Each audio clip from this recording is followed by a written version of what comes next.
దేవునికి స్తోత్రం. Hallelujah. Praise the Lord. Praise the Lord. ఈ లోకంలో ఎంతోమంది తృణీకరించబడిన వారు ఉన్నారు.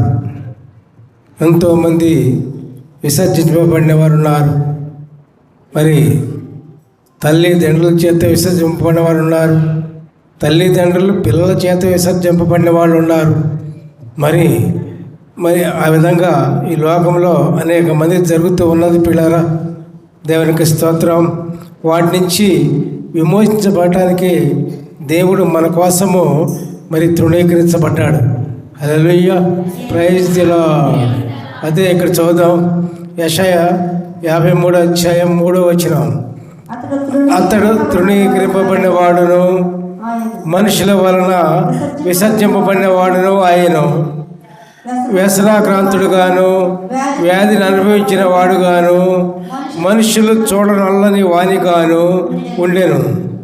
అతడు తృణీకరింపబడిన వాడు గనుక మనము అతనిని ఎన్నిక చేయకపోతే దేవునికి స్తోత్రం. హల్లెలూయా. Praise the lord.